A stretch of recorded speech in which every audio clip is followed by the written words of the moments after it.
n'amakuru y'amaravuga hanze y'u Rwanda nuko ingabo za SADC ziri muri RDC zishobora gutaha zinyuze mu Rwanda. Ingabo zari ziri mu butumwa bw'umuryango wa Afrika y'Amajyepfo SADC mu burasirazuba bwa Repubulika ya Demokarasi ya Kongo zishobora gutaha zinyuze mu Rwanda nyuma yaho zinaniwe kumvikana n'ihuriro rya FCM 23. Tariki ya 28 Werurwe 2025 abahagarariye umuryango SADC na FCM 23 bahuriye mu biganiro byabereye Goma bemeranya ko bazafatanya gutegura ikibuga cy'indege cya Goma kugira ngo zizakinyureho zitaha.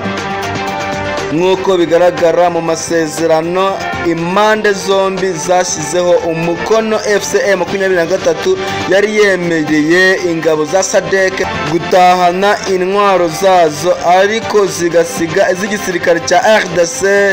Gusa bisa naho umwuka utakiri mwiza.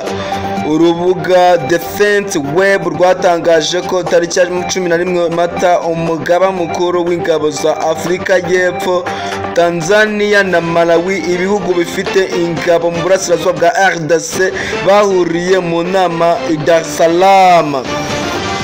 General Dazani Mapawanya, General Jacobo Mukunda, General Paul Thili ndetse n'umuyobozi w'urwego rwa SADC rushinzwe politike, ingabo n'umutekano Prof Kura Therezane bagaragaje ko bitewe nuko gufungura ikibuga cy'indege cya Goma byatinze, izi ngabo zizataha zikoresheje inzira y'umuhanda.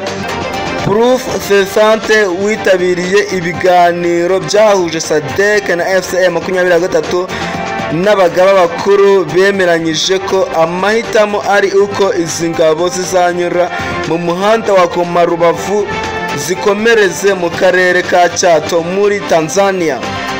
Bagaragaje ko mbere yo gushyira mu bikorwa iyi gahunda, ibiro by'umunyamabanga mukuru wa SADC bizaganira n'u Rwanda birusabe inzira y'izi ngabo.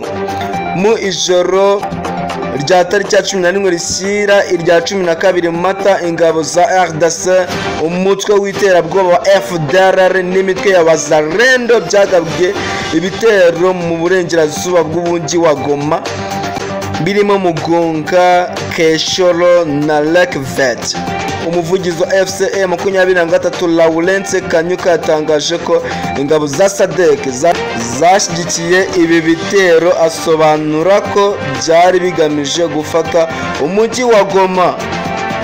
Yaboneyeho gusaba izi ngabo kuva mu burasirazuba bwa Goma bwangu. Mashimwe Samuel, igihe.com.